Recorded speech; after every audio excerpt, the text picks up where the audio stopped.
Essa é a última leitura da Casa Sete Selos da Supersônica. A Supersônica é uma editora de audiolivros que acabou de foi lançada em agosto. A gente vai terminar esse ano com 10 audiolivros lançados. Estamos muito felizes e orgulhosos. E a gente promoveu durante na quinta, na sexta e hoje, leituras de trechos de livros das editoras que fazem parte dos Sete Selos, que estão aqui nessa casa. E a gente convidou sempre atrizes ou as próprias autoras. Aqui, no caso, temos as tradutoras de alguns textos. E Maria e Tomás estão aqui para apresentar cada um dos textos que vai ser lido hoje.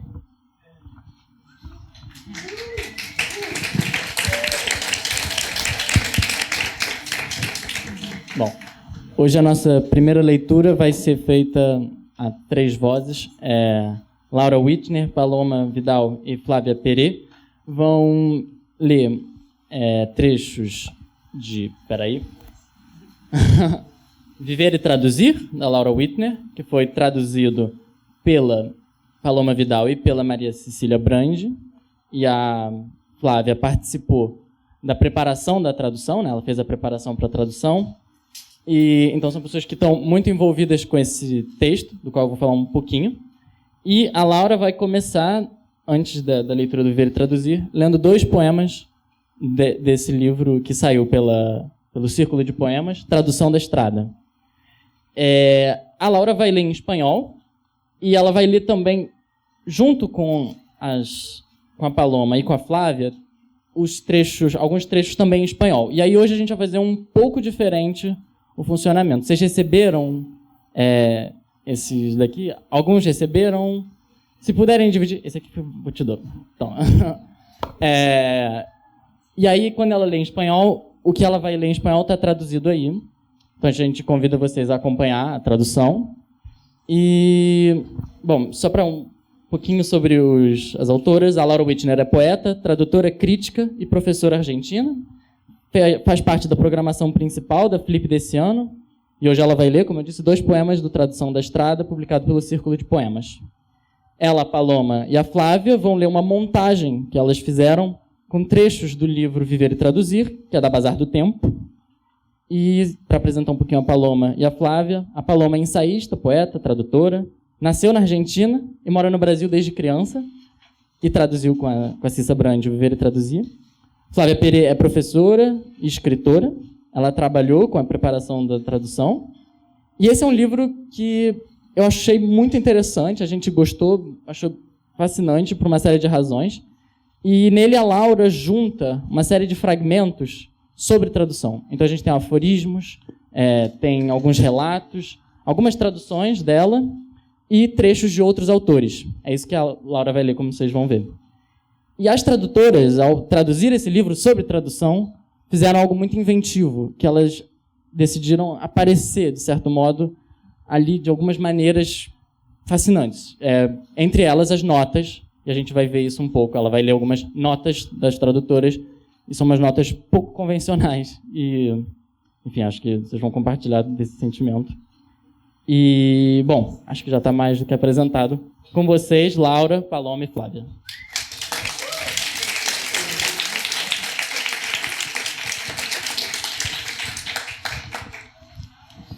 ¿Por qué las mujeres nos quemamos con el horno? La marquita roja la tenemos todas. Acá en la mano izquierda con la que escribo está también mi quemadura de horno. Si la miro muy fijo sobre el radio, se me despliega en 3. Se me tridimensiona la muñeca y entrecerrando los ojos pueden verse la muñeca de mi madre, la de mi abuela y en un tirón hacia adelante la de mi hija, picada de mosquitos, pulida y ya dispuesta a la marca de la rejilla ardiente.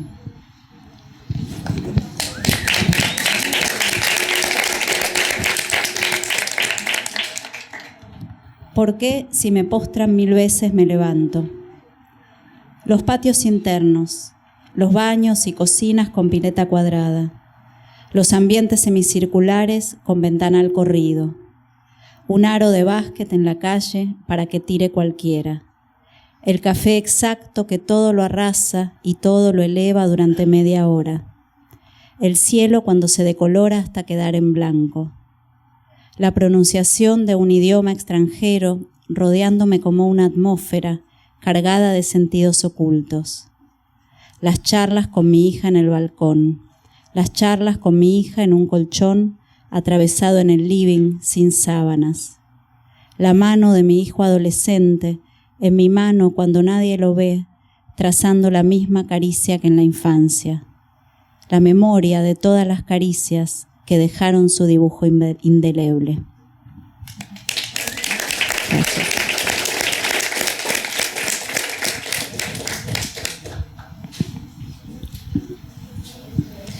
O que é traduzir? Como é que leio uma frase em inglês e meu cérebro escolhe e ordena palavrinhas em espanhol?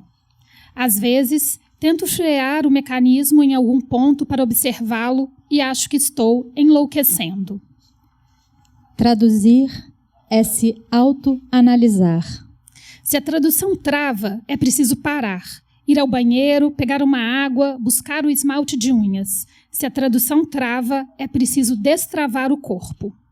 Traduzir é ficar colada nas costas de alguém.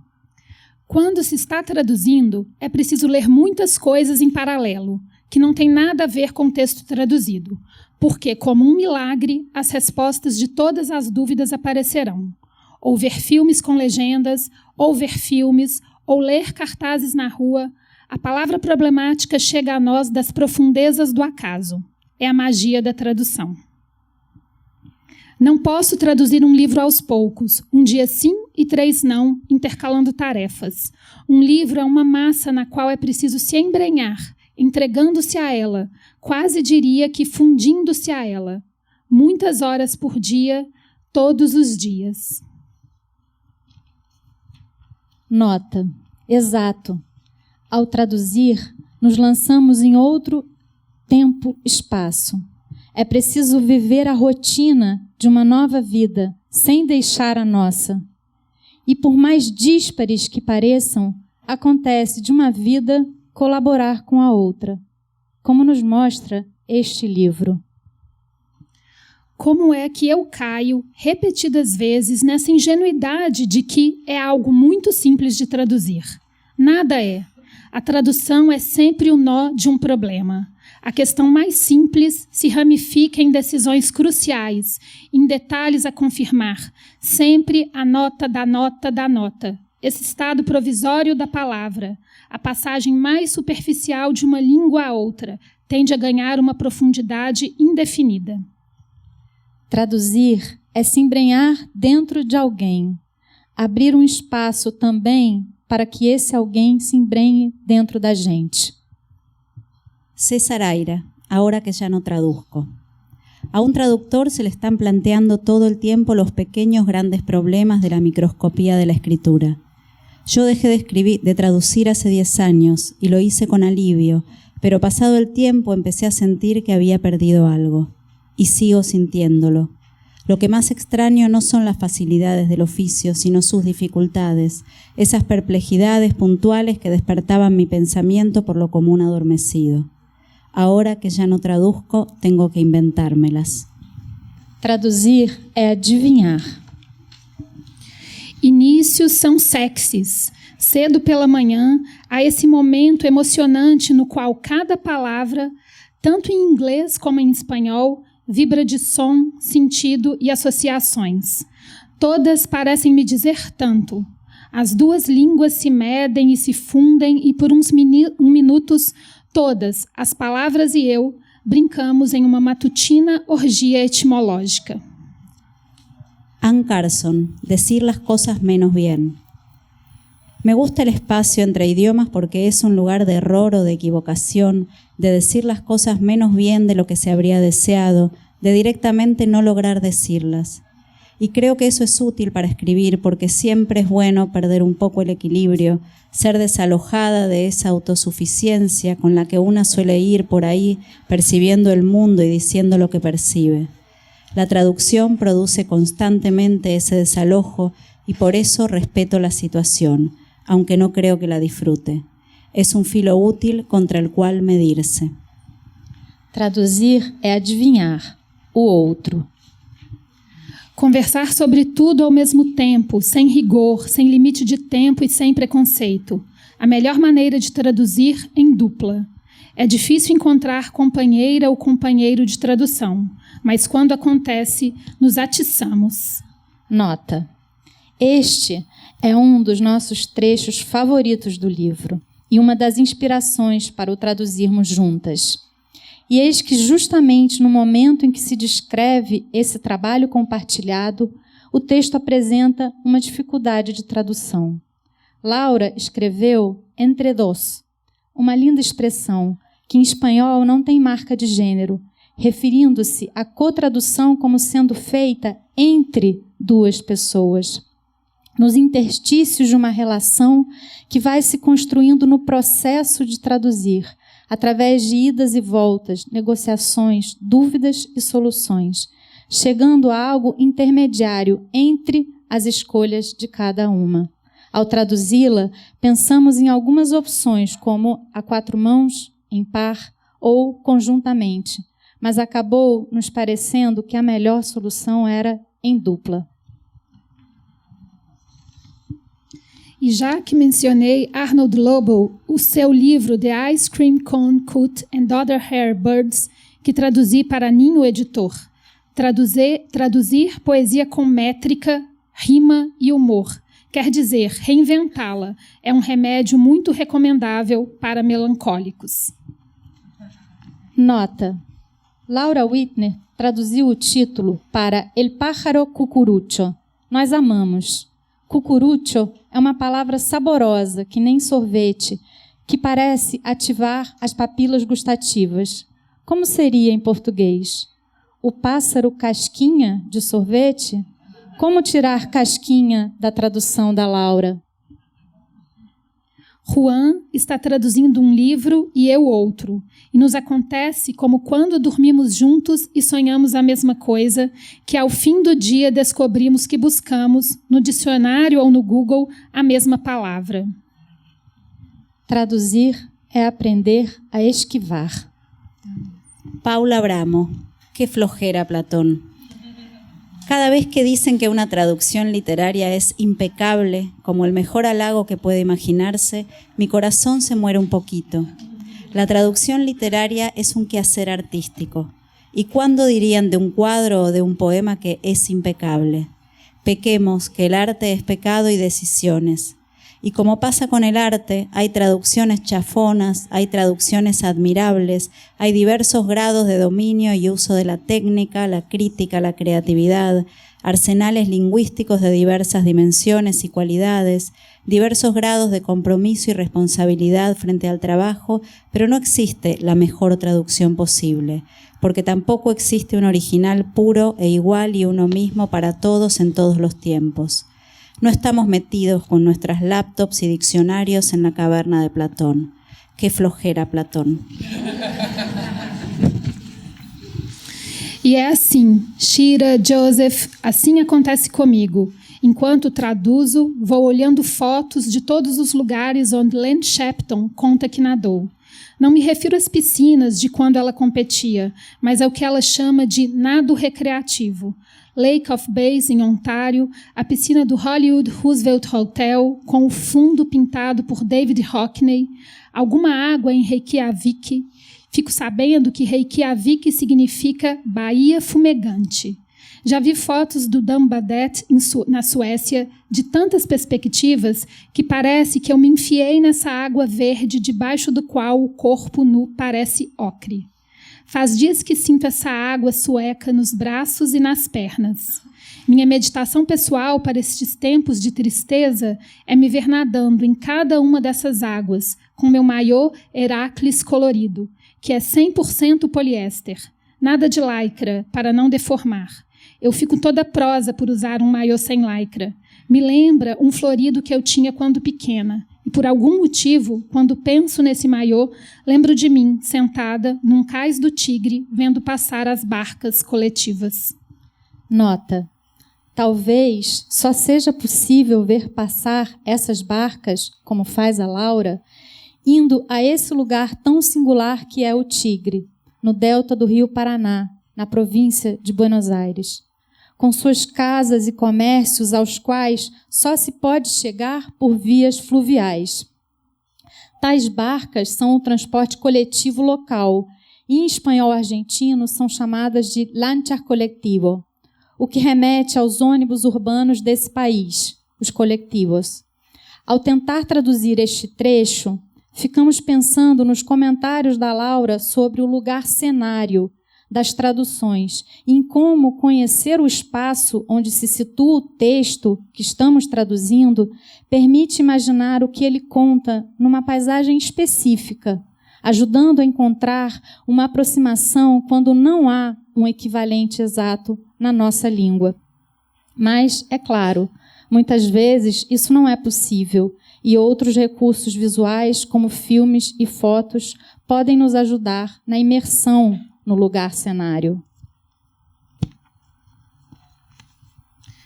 Quando estou terminando de traduzir um romance e releio as primeiras páginas que traduzi, encontro esse estilo naif e tateante das conversas que temos com alguém que estamos conhecendo e que mais adiante será um grande amor, uma pessoa com quem teremos construído uma linguagem íntima e comum. Traduzir é puro instinto. É a última cena do livro que venho traduzindo há meses, e a narradora liga o rádio do carro, e eu coloco a mesma canção para as últimas linhas da minha tradução, porque quem sou eu sem meus rituais? Sempre lamentei que, ao contrário dos romancistas, aqueles de nós que escrevem poesia não tenham um lugar para onde voltar.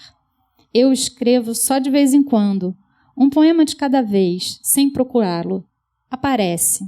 E depois de corrigi-lo e considerá-lo mais ou menos pronto, volto a ficar, digamos, exposta à intempérie. Quem escreve um romance tem ali a sua casinha, se senta e percorre os cômodos já arrumados, tenta continuar construindo. Porém, agora, no meio desta quarentena, vi o óbvio. E como tardei, a tradução é o meu romance.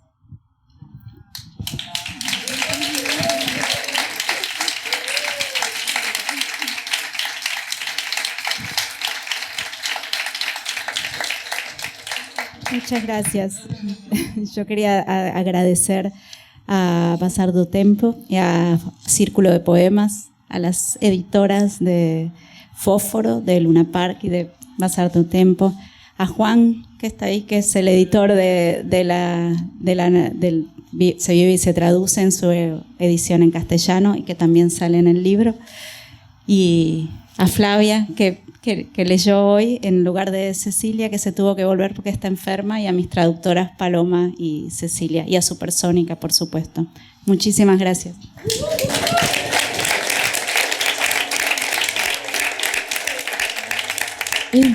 Tá aqui? Só queria dizer que tem QR Code para o nosso site, no panfleto que vocês estão. E daí eu queria apresentar agora a Mari Lima, que, enfim, sei lá, dispensa apresentações, mas ela é atriz, escritora, dramaturga, e é uma das pessoas que está junto com a gente na Supersônica desde antes da gente ter um nome, de ser Supersônica, de enfim, qualquer coisa. A Mari trouxe para a gente um trecho do livro que ela publicou pela Cobogó, que é a peça Cérebro e Coração, e que tem muito a ver com a dinâmica que a gente fez aqui nos outros dias, e que a gente queria que ela lesse esse trecho pequeno. E, além disso, a Mari vai ler agora um livro da Carambaia, que chama Enervadas, da Crisanteme, que é um livro de uma feminista dos anos 20, carioca, que, enfim, eles caracterizam, a Beatriz Rezende caracteriza no pós-fácil como Art Deco carioca, que foi obscurecido pelo modernismo paulista, que, apesar de muito libertário literariamente, era muito casto sexualmente. E daí esse livro, a história dele é que a personagem principal, ela é diagnosticada como uma enervada, uma histérica. E dela começa um relato para justificar por que ela não acha que ela é uma histérica. E é justamente esse trecho que a Mari vai ler. Então, é isso, vamos junto com ela, primeiro para dentro do corpo e da escuta, e depois para os anos 20.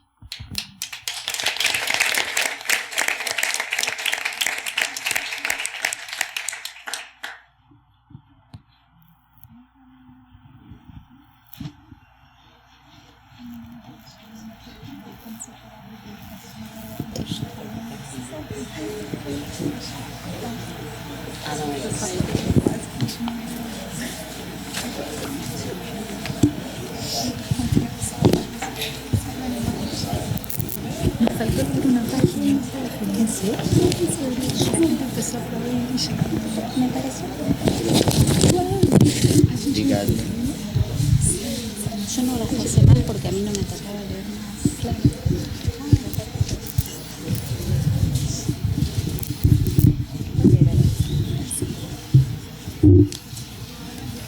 Boa noite, gente.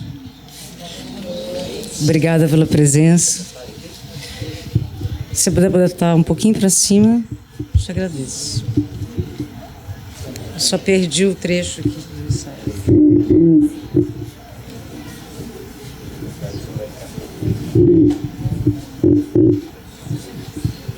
Alô, alô? Tá. Ok. Fechem os olhos. Agora, de olhos fechados, tentem primeiro só imaginar o contorno do seu corpo. Esse contorno feito de ossos, de músculos, de pele, de ossos, de pelos. Ele está aí, né? O desenho do nosso corpo no espaço. Agora, ainda de olhos fechados, tentem imaginar o interior desse contorno. Nosso mundo concreto interior. Essa geografia de dentro. Os órgãos, os tamanhos, as formas. Imaginem os pulmões, o coração, o pâncreas, o intestino, os rins, o esôfago, a medula, o cérebro. Tentem imaginar a temperatura aí de dentro, o sangue correndo nas veias. E essa sinfonia de sons que a gente não escuta. E agora, ainda de olhos fechados, imaginem que aquele contorno que a gente percebeu no começo, de repente ele desaparece. Some. E que sem esse contorno, os órgãos começam a se distanciar lentamente uns dos outros, se descolando, abrindo pequenos espaços entre eles. E que sem fronteiras, sem limite, seus órgãos começam a ocupar bem devagar a frente do seu corpo, os lados, atrás, em cima, embaixo. Eles passam a ocupar o ar da sala, se espalhando, boiando, encontrando com outros órgãos das outras pessoas, cérebros fazendo contatos com cérebros, corações se esbarrando em pâncreas, rins em amígdalas, e entre eles, espaço vazio. Podem abrir os olhos. Se puder subir um pouquinho.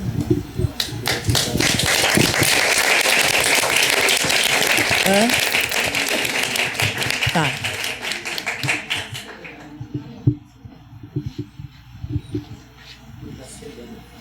É.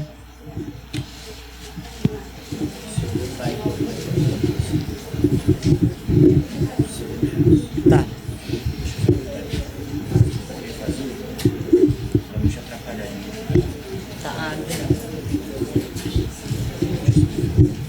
Tá ótimo. Agora trazer ele um pouquinho para cá, assim.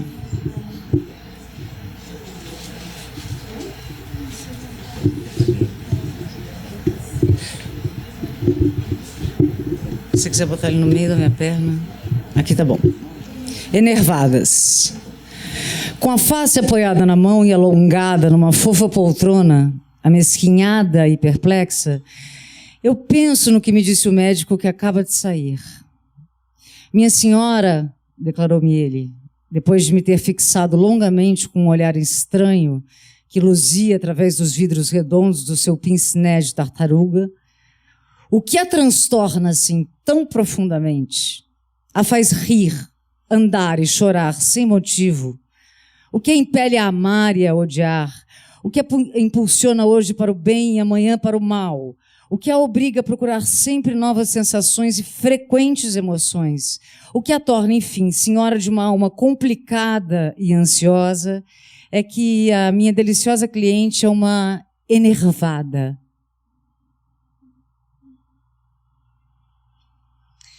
Eu deixara-o falar com as minhas mãos somente um pouco esfriadas sobre o meu regaço e ouvira-o sentir o coração bater-me sem compasso dentro do peito. Enervada. O que queria dizer essa palavra que me soava mal como uma ameaça de moléstia nova e ainda desconhecida? Segundo os hábitos do todo facultativo moderno, Dr. Maciel Pedrosa elogiou a minha palidez rosada, o meu pinhoar de rendas transparentes que eu encomendara sobre um de Francesca Bertini, que admirara no cinema. E partira depois de me receitar qualquer coisa que ainda não tive a curiosidade de ler. Ficaram-me simplesmente fincados no cérebro seu longo olhar admirador de médico elegante e seu diagnóstico incompreensível e novo para mim. Enervação. Eu sou, então, uma enervada. E tudo isso que me atormenta de dia e de noite, esse atropelo de pensamentos, essa ânsia de gozar a vida, de não perder um bom pedacinho dela, de amar exaltadamente, de aborrecer depois fastidiosamente o que ontem eu adorava, senão os sintomas dessa moléstia que me atacou sem que eu lhe soubesse o nome. Mas, meu Deus, todas as minhas amigas são, então, como eu, umas enervadas, porque me parecem vítimas dos mesmos acessos que me martirizam ou me elevam ao sétimo céu. A Maria Helena, que vive presa à saiazinha curta da Kate Vilela, é forçosamente o mesmo que eu.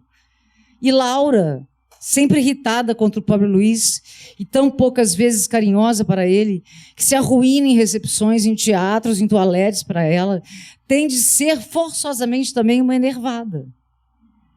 E eu não falo de Madalena Fragoso, porque esta, à força de ingerir cocaína, perde a cabeça 3 ou 4 horas por dia e, nesse estado de excitação, manda vir o chofer para a sala, chama-lhe o filho, irmão, dá-lhe todo o dinheiro que possui e intitula-se bolchevista feroz. Se me tivessem achado esgotada, neurastênica, com o fígado congesto ou o rim mal colocado, eu choraria, temeria a morte e, para impedir a sua vinda, numa covardia viscosa, ter-me ajoelhado aos pés de botas envernizadas do meu bonito e trescalante doutor. Mas enervada, título com que ele me agraciou todos os meus desequilíbrios de moça da moda e da época, obriga-me a alinhar, de hora em diante, em folhas de papel, tudo o que se passa em mim e comigo, para que ele tenha certeza depois de que a medicina é uma ciência de intrusice, de ignorância e de palavras sem alcance e sem sentido. Sob a influência desse desejo de provar a Maciel que ele não entende nada de moléstias femininas e que não me impôs nenhum terror com seu diagnóstico pomposo de enervada, saltei, como disse, lépida e viva da cadeira, corro à mesa e, diante de um mimoso papel de cartas, comprado para enviar ao Roberto as frases de amor que me brotam da mente, quando ouço uma mórbida valsa lenta, um fogoso taudi, principio a escrever a história da minha moléstia, que penso não ser moléstia, mas eflúvios de uma alma de mulher bem da sua época. Antes de encetar a narração fidelíssima do meu mal, se mal ele é, torna-se necessário que eu observe aqui as respostas gaguejadas do Dr. Pedrosa, quando eu, com os meus grandes olhos, abertos em súplica, lhe pedi uma explicação plausível do termo enervada que ele empregara. Eu ainda conservo a recordação, pensando bem, do sorriso que ele desabrochou nesse momento. Os lábios finos e rosados que, ao erguerem-se, mostraram uma pequenina coroa de ouro que se ocultava no fundo da sua orla dentária perfeita. Ser enervada, minha formosa doente, é ser o que é. Entendeu? Respondeu-me ele, erguendo-se. Eu não entendi nada, mas a boca do Maceu era tão vermelha e sugestiva, assim entreaberta, que ao lembrar-me de fechá-la com um beijo, fez-me olvidar todo o resto. Não sei se ele adivinhou esse pensamento malsão, que me mudou o olhar um segundo, mas recordo-me que a sua mão muito branca e alongada me deu uma palmadinha afetuosa no braço nu, que parecia de jaspe, na doce sombra do aposento em que nos achávamos. Será ser enervada ter-se vontade de beijar um médico moço e bonito que nos visita na intimidade do nosso quarto, que nos apalpa e nos ausculta com carinho e a quem nós confessamos os nossos gostos, os nossos sonhos, os nossos temperamentos? Certamente que não. Isso é ser-se humano e mais nada. Bem, mas continuemos, ou antes comecemos a nossa narrativa. Antes de tudo, tratemos do meu físico, porque muitas vezes o físico ajuda a compreender a compreensão do moral.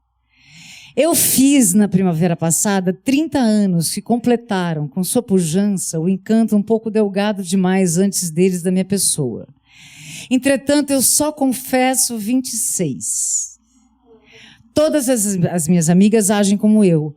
E quando alguém duvida da veracidade de uma de nós, todas as outras afirmam e juram, numa só voz, que a esperança de que seja sincera na questão de idade é irrealizável, pois é um crime antifeminino. Até a Mignone Kate, que fez na semana passada 20 anos, disfarça da sua propriedade, dizendo em tom terno e com aqueles olhos claros de criança, que ainda não completou 16. A mentira faz parte, como se vê, da organização social de hoje. Está na massa do sangue de todos nós. O Dr. Pedrosa garantiu-me que eu sou bem constituída, frase que eu tomei na sua verdadeira expressão, que eu era excessivamente bem feita, apesar de alta e delicada. Os meus olhos de que cor serão? Esperem que eu vá buscar um espelho e mirando-os eu descreverei melhor. Muito bem. Eles possuem uma cor indecisa entre cimento e azul, mas pertencem à classe dos felinos, em que a falsidade se alia a uma misteriosa luz. Quando eu era criança, a minha mãe, antes de ir para os bailes, beijava-me um instante levemente, muito de leve na testa, e, contemplando-me um instante no seu face-à-main de ouro, exclamava: essa pequena tem uns olhos de gata. Deve enxergar no escuro. Foi desde esse dia que eu entrei a sonhar com gatos, a imaginar-me uma gatinha branca na outra existência e a extasiar-me de gozo quando, uma tarde em que discutíamos, uma das minhas camaradas me disse com cólera: já estás tu com os teus olhos de gaita enravecida. Os meus cabelos, bom, realmente eu já esqueci a sua cor natural, porque a moda hoje prescrevendo o simples castanho ou o negro banal das tranças femininas, eu tentei, com a ajuda do Enê, dar-lhes um colorido entre vermelho e preto que atrai o olhar como uma chama velada. Estou crente que me veem tal como sou depois desse retrato, não? Esbelta, alta, de rosto fino, olhos perversos. Em toda eu transpiro o anseio louco de ser admirada, desejada e de sentir bem nos lábios que uma macia e rósea polpa forra todo o sabor gostoso da vida. Eu possuo umas parentas velhas que me julgam uma criatura abandonada por Deus e condenada às fogueiras infernais. Quando me encontram na rua, sobretudo depois do meu divórcio com o Júlio, cuja honra se sentiu melindrada repentinamente, mas só após as minhas idas sucessivas ao ministro para que esse lhe arranjasse um emprego, uma promoção, elas fecham e sombreiam as velhas e murchas faces, quando nos passeios ou festas me avistam esgalgada e formosa nos meus vestidos ultramodernos.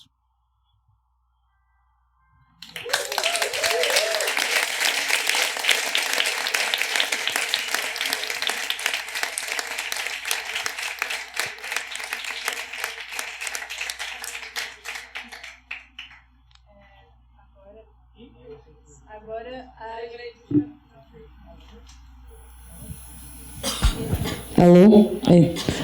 Agora a Júlia de Souza vai ler o seu próprio livro, John, que está sendo lançado aqui na Flip. pouquinho antes. Logo antes da Flip, que é da editora Iné. A Júlia, ela é poeta e também tradutora.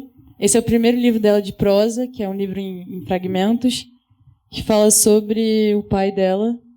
E ela vai ler um trecho pra gente. Boa noite. Obrigada. Tá dando pra ouvir direitinho? Não, né? Eu tô achando bem baixinho também. Oi, oi. Agora foi? Posso começar? Ah, agora foi, né? Ah, eu posso segurar na mão também. Ah.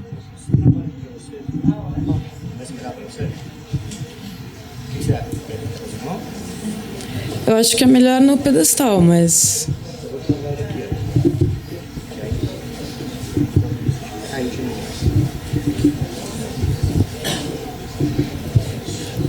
Obrigada. Bolso da camisa. No bolso da camisa, para ele uma camisa sem bolso era uma coisa inútil, meu pai levava sempre uma caneta lapiseira, um lenço de pano e um pequeno pente. Sua memória, sobretudo para nomes de pessoas, nunca foi muito boa. Lembro de, em algumas ocasiões, encontrarmos por acaso algum conhecido seu e ele me perguntar: como chama mesmo esse aí? Chegava a desviar de pessoas em espaços públicos, comentando comigo: não quero que tal pessoa me veja. Sei que a conheço, mas não faço ideia de onde nem do seu nome. Talvez por isso tenha sido difícil identificar o início de sua doença. Meu pai sempre foi velho, até mesmo para minha mãe. Quando se conheceram, ela tinha 24 e ele 54. Ao perceber que sua memória estava falhando mais do que era costume, ele incluiu no bolso, entre os objetos de sempre, um pedaço de papel, estreito e comprido, que continha informações manuscritas. Números de telefone, endereços, datas importantes, senhas. Tomamos isso como um movimento natural, afinal ele estava mesmo envelhecendo. Era normal que a memória piorasse e muito saudável que ele se prevenisse com aquelas anotações, já que sempre se negou a ter um celular. Não por ser inapto para a tecnologia, muito pelo contrário. Era consumidor ávido dos dispositivos fotográficos mais recentes e usava a internet com muita facilidade. Mas porque, segundo ele, o aparelho tolheria sua liberdade. Identificação. Assistíamos à televisão, ele e eu. Algum canal de notícias mostrava imagens recentes do Maradona. Meu pai deu risada, apontou para a TV e disse: olha lá, o Barack Obama. O mesmo aconteceu em 2 ocasiões em que o jardineiro, um homem branco, baixo, gordo e de bigodes fartos, trabalhava no nosso quintal. Olha lá o Barack Obama, disse meu pai, ao vê-lo pela janela. E ele ria, e eu também ria, embora tentasse dissuadi-lo com delicadeza de seu engano. Creio que sua obsessão com Obama surgiu durante a campanha presidencial e o início do primeiro mandato do presidente norte-americano, época em que os noticiários internacionais, dos quais meu pai era um espectador inveterado, não se cansavam de replicar a figura do democrata. Me pergunto quanto sua fixação por Obama estava ligada, mesmo que inconscientemente, à importância simbólica e ao impacto causado pela eleição do primeiro presidente negro dos Estados Unidos. Ou se era mero efeito da veiculação excessiva de sua imagem nos jornais. Hospital 1. Depois de um infarto, John passou por uma grande cirurgia no coração. Quando saiu da UTI e foi para o quarto, apresentou pela primeira vez sinais de desorientação mais grave. Perguntamos se sabia onde estava. No hospital. E em que cidade? Não soube dizer se estávamos na Inglaterra, em Portugal ou no Brasil. Ao acordar numa manhã, contou ter visto uma mulher muito bonita que veio à noite trajando um vestido branco. Disse que era sua mãe. Frio. Quando deixou de ler com fluência, John passava muito tempo folheando revistas e livros de fotografia. Sua imensa coleção da National Geographic americana saiu, enfim, do fundo do armário.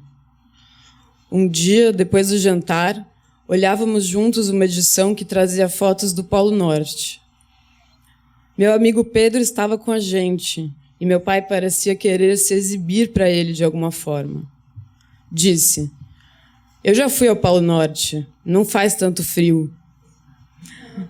Senti que ele estava convicto do que dizia, ou talvez estivesse livre das reservas morais que freiam nosso impulso de mentir. A fantasia de ter ido ao Polo Norte me remete à história do seu avô paterno, que sonhava em ver a aurora boreal, mas morreu durante a viagem de navio, antes de chegar à Finlândia. Penso nas viagens que meu pai gostaria de ter feito e não fez. Penso na vontade que ele expressou de voltar a viver na Inglaterra. Ritmo. O contato com o mundo se transforma radicalmente à medida que as linguagens oral e escrita minguam. Os gestos ganham importância, as expressões do rosto se amplificam e tendem às caretas. Pouco a pouco, John foi perdendo o interesse pelos noticiários. Não conseguia mais absorver a verborragia, a rapidez e o excesso de informação da mídia. Mas sua relação com a música não apenas se mantinha, como se tornava mais intensa. Passava muito tempo assistindo a DVDs musicais e seus pés invariavelmente marcavam o ritmo da música com muita precisão. Às vezes, fechava os olhos e balançava a cabeça, parecendo esquecer as coisas do mundo e se lançar numa fruição plena de um presente tão vibrante quanto impalpável. Velocidade. Sonho que ele dirige o automóvel na estrada, em alta velocidade, como costumava fazer. Era um motorista habilidoso e se gabava disso. Nas viagens em família para a praia, quando nos dividíamos em 2 carros, eu sempre escolhia ir com ele, e me segurava no banco num misto de gozo e pavor com a corrida. O vento que inundava meu rosto só se interrompia quando fechávamos a janela para ouvir as músicas que eu orgulhosamente escolhia, tentando impressioná-lo. Quando foi proibido de dirigir, sentiu grande revolta. Era preciso esconder as chaves e ele passava muito tempo esbravejando, aos berros, dentro do carro que volta e meia ficava aberto dentro da garagem. Pesquisa. Nunca comunicamos diretamente a John que ele tinha Alzheimer, ou demência, como soubemos mais tarde que era seu diagnóstico. Um diagnóstico mais aberto e de nome mais degradante. Não foi uma decisão deliberada, mas uma postura assumida por nós de forma bastante espontânea e tácita. Talvez por termos percebido como ele sofria ao se dar conta de sua debilidade e como ficou deprimido quando perdeu a autonomia e qualquer projeção de futuro. Tomamos a decisão, possivelmente covarde ou condescendente, de preservá-lo da fatalidade de um diagnóstico que acreditamos que ele já nem fosse capaz de compreender.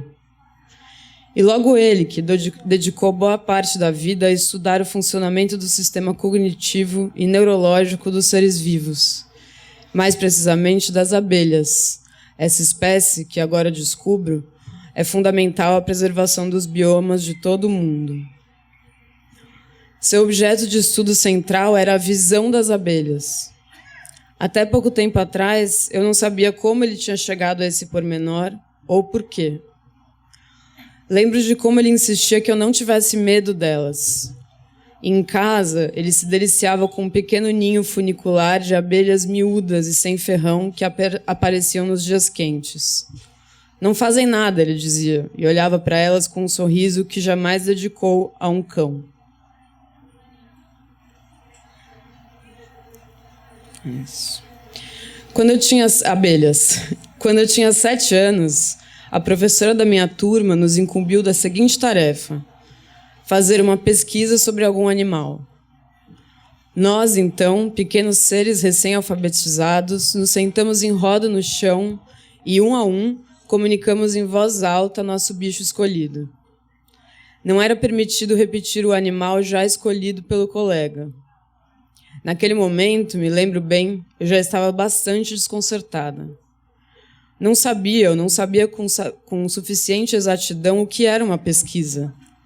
Sabia que meu pai era um cientista e que a pesquisa fazia parte do seu trabalho. Mas eu, que me orgulhava de saber escrever a palavra paralelepípedo na lousa, me vi totalmente sem recursos diante do termo pesquisa, tão menos concreto que um calçamento de pedras retangulares. Quando chegou a minha vez, o urso, animal de que eu mais gostava, já havia sido escolhido. Hesitei, me senti encurralada, então disse: abelha. Meus pais contaram que cheguei em casa em prantos. O que era, afinal, uma pesquisa? Como praticá-la? Qual deveria ser o seu resultado? De que forma apresentá-la? Hoje penso que a professora, de quem eu não gostava, foi muito pouco clara quando delegou a tarefa. E não sei se meus colegas se angustiaram tanto quanto eu naquele e nos dias que se seguiram. Esse pavor de não estar à altura de um trabalho, não ser capaz de fazer jus a um objeto de apreciação, não conseguir desancorar a escrita, me acompanha até hoje.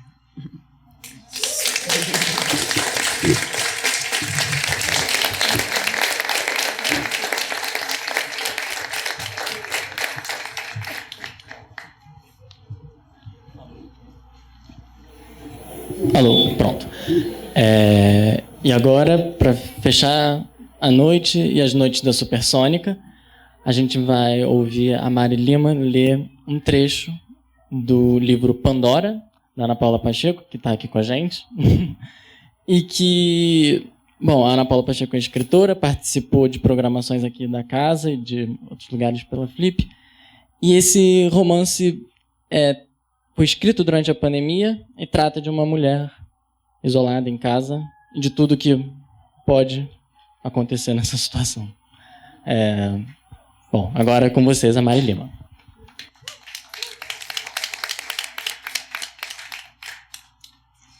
Enquanto redijo essas notas para você, eu vejo que Felício está impaciente. A vizinha dedetizou o apartamento ao lado. Baratas onzas entram pela fresta da porta da cozinha. Vem morrer na boca do gato, mas ele as recusa. Brinca com cada uma por volta de 15 minutos, jogando-as de um lado para o outro com as almofadinhas das patas dianteiras. Depois de observar suas reações, não as come. Quanto duram 15 minutos para os gatos? E para as baratas? E para mim? Quanto duram 15 minutos enquanto redijo para você essas notas, presa à escala zoológica do apartamento? Gatos são considerados sádicos por muita gente, eu discordo. São cientistas, testam tudo antes de atenderem aos impulsos, mesmo quando têm fome. As baratas não passam no teste de qualidade, respondem lentamente, têm um cheiro estranho e, se mal têm energia para tentar fugir, não farão bem ao organismo. O exame é honesto, as conclusões claras. Se as baratas são as sereias, os gatos são Ulisses, o desconfiado.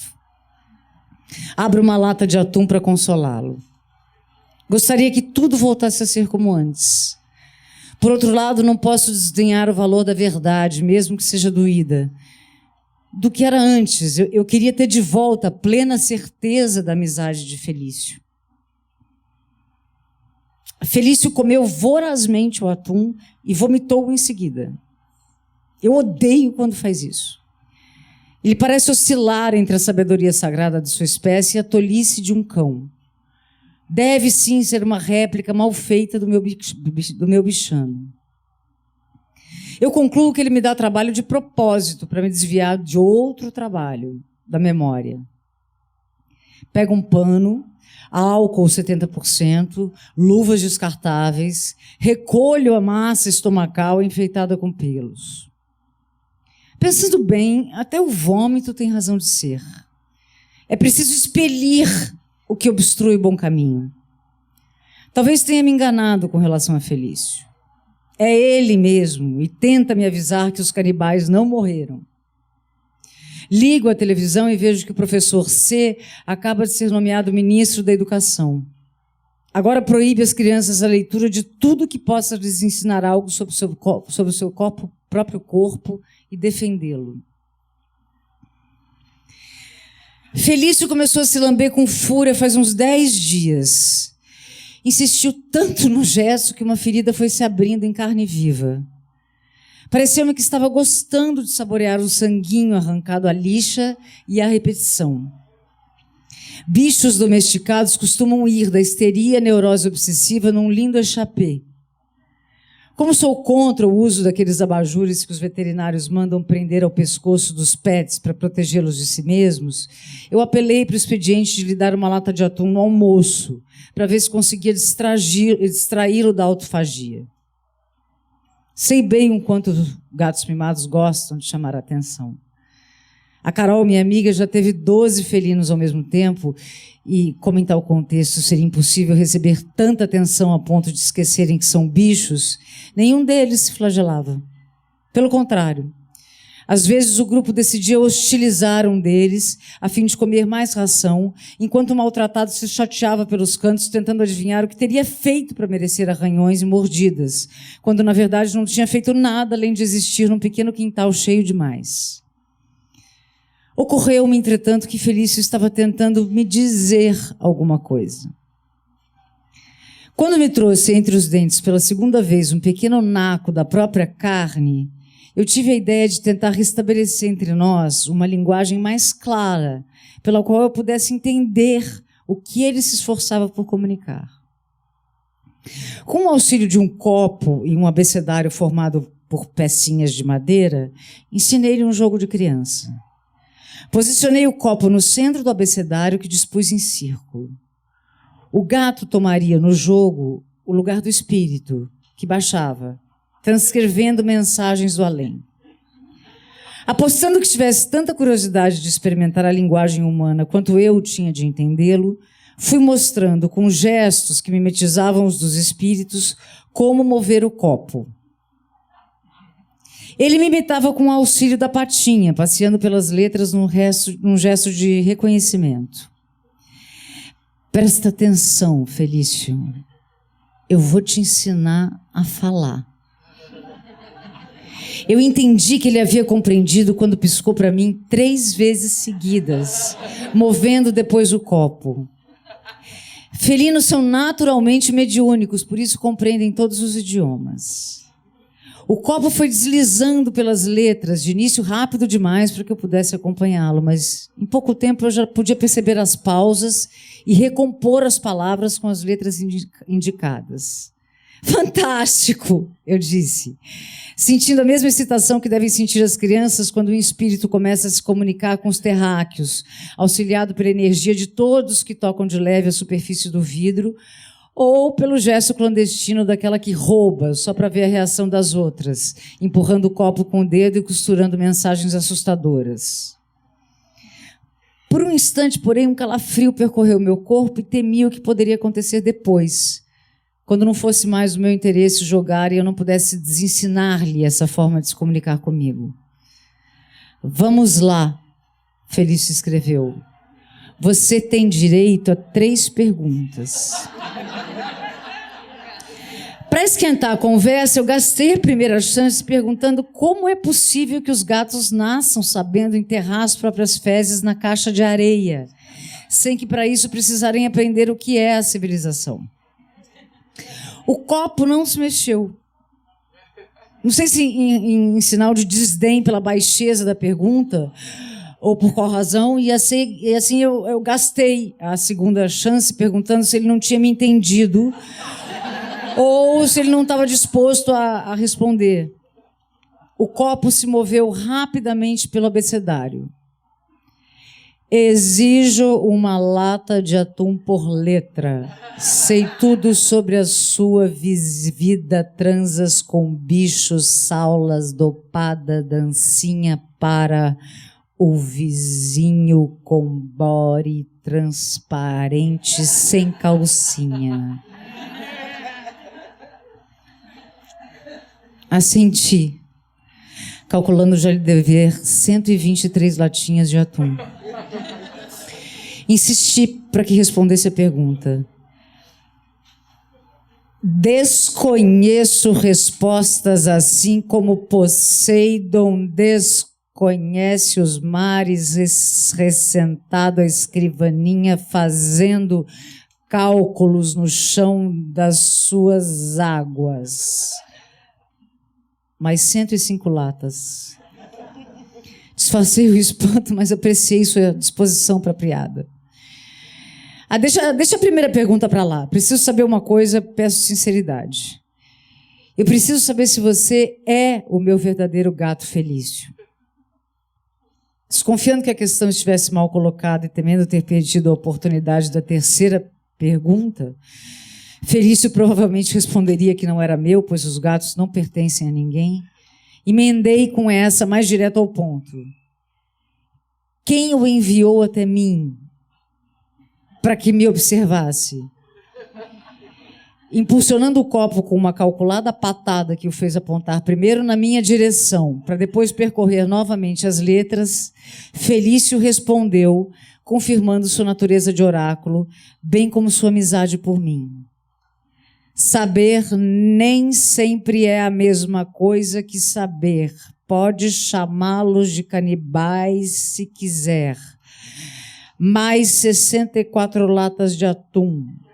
Contando com essa observação, mais 44 latas, totalizando 336 latas. Contando com esse cálculo, mais 421 latas, totalizando 378 latas. Contando com esse cálculo, mais 36 latas, totalizando 414 latas. Contando com esse cálculo, mais 36 latas, totalizando 450 latas. Contando com esse cálculo, mais 36 latas, totalizando 486 latas. Contando com esse cálculo, mais 36 latas, totalizando 522 latas. Contando, interrompi com um grito. Felício parecia um computador bugado.